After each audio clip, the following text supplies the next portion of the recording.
បាទសូមជម្រាបសួរសារជាថ្មីបាទអត់ទៅណាឆ្ងាយពីប្រធានបទ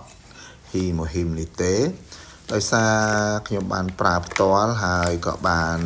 មានបទពិសោធន៍ជាច្រើននៅក្នុងហ៊ីមហ៊ីមនេះហើយខ្ញុំក៏បានប្រើរហូតមកដល់សប្តាហ៍ថ្ងៃនេះបាទអឺមានបទពិសោធន៍ស្គាល់ទៅលើខ្លួនឯងបាទហើយ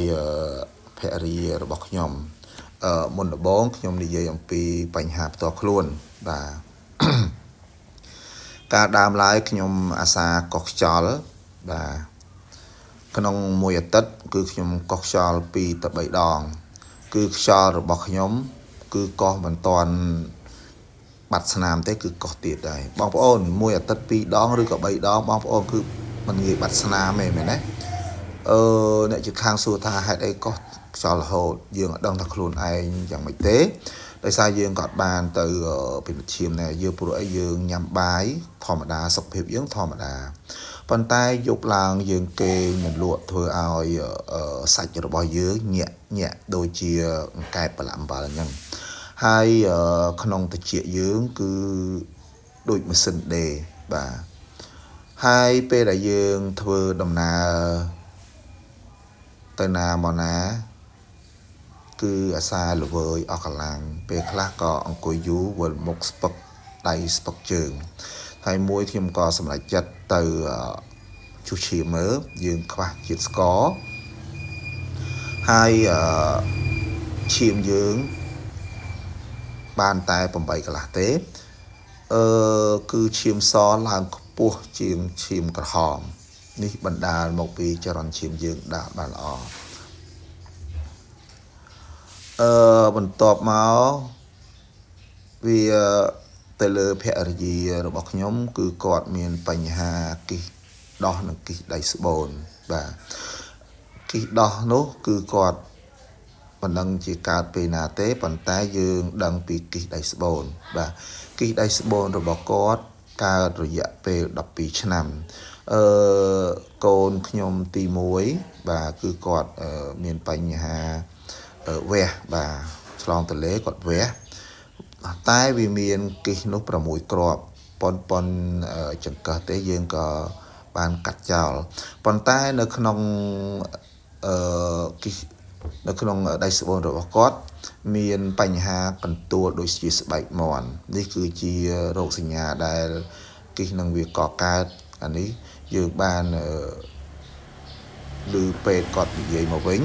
បាទគាត់ថាគឺគិះតូចនេះមិនអាចកាត់បានទេព្រោះវាជាទៅតែកកើតដូចស្បែកមាន់ហើយយើងក៏មិនចាប់អារម្មណ៍ដែររហូតដល់កូន12ឆ្នាំបញ្ហាគិះដៃស្បូននេះក៏វាធ្វើទុកហើយបញ្ហាគិះដោះនេះក៏ធ្វើទុកអញ្ចឹងរយៈពេល12ឆ្នាំនេះមកវាចាប់ផ្ដើមកកើតនៅក្នុងខ្លួនយើងវាមិនប្រតិកម្មអ្វីទេប៉ុន្តែដល់រយៈពេលមួយវាចូលដល់ដំណាក់កាលដែលឲ្យយើងដឹងគឺវាចង់ហួសពេលអញ្ចឹងគិះទាំងពីរនេះវាធ្វើទុកនៅពេលព្រឹកម៉ោង8បាទពេលដែលគាត់ចេញទៅបង្រៀនសិស្សគឺគាត់មានបញ្ហាហើយគាត់ក៏មិនអាចនិយាយប្រាប់ខ្ញុំបានដែរគឺគាត់មិនហ៊ានប្រាប់គាត់ក៏ទៅពេទ្យរុស្ស៊ីពិនិត្យទៅឃើញគាត់មានគិះដោះនិងគិះដៃស្បូនតែបញ្ហាគិះដៃស្បូនយើងអាចវះកាត់បានប៉ុន្តែបញ្ហាគិះដោះបើសិនជាគិះនេះវាកាចយើងនឹងវះកាត់ទៅនឹងមានបញ្ហាបន្ទាប់មកគាត់ក៏មកដល់ផ្ទះវិញគាត់ក៏និយាយប្រាប់ខ្ញុំគាត់យំបាទហើយខ្ញុំក៏អត់ដែលបានឆ្លងកាត់ទៅលើហ៊ីមនេះដែរខ្ញុំក៏បានទៅខាងក្រុមហ៊ុនអាតូមីក៏ទៅសួរបាទសួរបងប្អូនស្ត្រីដែលគាត់នៅក្នុងអាតូមីគាត់ឆ្លងកាត់មានបញ្ហាគាត់ក៏ប្រាប់ខ្ញុំថាបងកុំភ័យហ៊ីមយើងអាចជួយបានយ៉ាងច្រើនអស់7 8ប្រអប់ទេអញ្ចឹង7 8ប្រអប់នេះបើសិនជាយើងទិញអត់អស់1000ទេប៉ុន្តែពេលនោះខ្ញុំក៏លើកហ៊ីមនេះ4ប្រអប់មកខ្ញុំនឹងប្រាប់គាត់ថាកុំភ័យបាទដើម្បីលើកទឹកចិត្តគាត់បាទឲ្យគាត់សម្រួលអារម្មណ៍ល្អឲ្យគាត់ប្រកប ការងារប្រចាំថ្ងៃបានហើយគាត់នឹងញ៉ាំបាទពេលនោះខ្ញុំក៏ឲ្យគាត់ញ៉ាំក្នុងមួយថ្ងៃមួយកញ្ចប់រយៈពេល5ថ្ងៃគាត់ក៏បាត់ការធ្វើទុកនៅក្នុងខ្លួនបាទលេងឈឺចុកចាប់ហើយខ្ញុំក៏បានប្រាប់គាត់ទៀតថាឥឡូវវាលេងអីហើយអញ្ចឹងត្រូវតែញ៉ាំព្រឹកមួយល្ងាចមួយបន្ទាប់ពីចូលគេងនិងងើបពីគេងវាជាឱសថមួយប្រៀបដូចជាឱសថទឹកដែរបាទពេលដែលយើងញ៉ាំរយៈពេល3ខែបាទ3ប្រអប់គាត់ក៏បានទៅមន្ទីរពេទ្យទៀតទៅឆ្លោះមើលម្ដងទៀតក៏គិសនោះរលាយបាត់អស់អញ្ចឹងពីមុនពេទ្យឲ្យគាត់វះកាត់បាទគាត់មិនព្រមពេលដែលយើងទៅដល់ពេទ្យទៀតពិនិត្យម្ដងទៀតរលាយអស់គឺខាងមន្ទីរពេទ្យគេភ្ញាក់ផ្អើលខ្លាំងគេថារលាយអស់ហើយតើបានអ្វីយកមកញ៉ាំប្រពន្ធខ្ញុំក៏ប្រាប់ថានេះគឺជាហ៊ីមហ៊ីមរបស់រដ្ឋាភិបាលកូរ៉េហើយក៏ជាផលិតផលឯកមួយប្រចាំក្រុមហ៊ុន Atomy បាទហើយពេទ្យក៏បានប្រាប់គាត់ថាត្រូវញ៉ាំបន្តទៀតអញ្ចឹងឥឡូវនេះគាត់បាត់ហើយប៉ុន្តែគាត់នៅតែដាក់តាមខ្លួននៅពេលណាដែលគាត់មានបញ្ហាអស់កម្លាំងល្វើយគឺលើកយកមកញ៉ាំបាទជាអាហារសុខភាពមួយយ៉ាងដែលជំនួយដល់ប្រព័ន្ធភាពស៊ាំនិងជួយបើកម្លាំងពេលខ្លះគាត់ក៏ធ្វើការហួសម៉ោងបាយអញ្ចឹងខ្ញុំនឹងអានឲ្យបងប្អូនស្ដាប់អំពី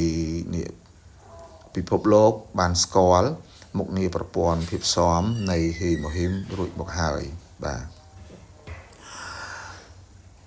ហេម៉ូហ៊ីមត្រូវបានលក់នៅសហរដ្ឋអាមេរិករុស្ស៊ីអូស្ត្រាលីសិង្ហបុរីមិចស៊ិកនិងចិនបាទដែលមានប្រទេសសរុបចំនួន19ជុំវិញពិភពលោកកម្រិតត្រឹមតែឆ្នាំ2023អញ្ចឹងបងប្អូន Atomy ក៏កើតឡើងនៅឆ្នាំ2009បាទហើយយើងក៏ចេញពីកូរ៉េសិង្ហបុរីកម្ពុជាហ្វីលីពីនម៉ាឡេស៊ីបាទថៃអូស្ត្រាលីឥណ្ឌូនេស៊ីឥណ្ឌាចិននៅវេសេឡង់សហរដ្ឋអាមេរិកបាទកាណាដាមិចស៊ិករុស្ស៊ីបាទអាហ្គានីស្ថានបាទនេះបងប្អូនជាច្រើនហើយយើងឥឡូវនេះAtomyលក់នៅ27ប្រទេសហើយឥឡូវមានដូរទាំងបូកទាំងអឺរ៉ុបទៀតយើងជិត60ប្រទេសហើយបាទហើយមានការទទួលស្គាល់ជាច្រើននៅពីស្ថាប័នផ្សេងហើយយើងមានពានរង្វាន់នៅខាងផលិតផលឯកមួយនេះបាទហើយបងប្អូនអាចស្រាវជ្រាវនៅក្នុង Google បងប្អូនអាចសួរទៅនឹង AI តើមានស្ថាប័នមានការទទួលស្គាល់ពីស្ថាប័នណាខ្លះអញ្ចឹងបងប្អូនអាចស្រាវជ្រាវបានសម័យនេះបងប្អូនមិនអាចលាក់បានទេរាល់ផលិតផលទាំងអស់មុននឹងបងប្អូនប្រើសូមមេត្តាស្រាវជ្រាវឲ្យបានច្បាស់លាស់មុននឹងប្រើបាទសូមអរគុណសូមជម្រាបលា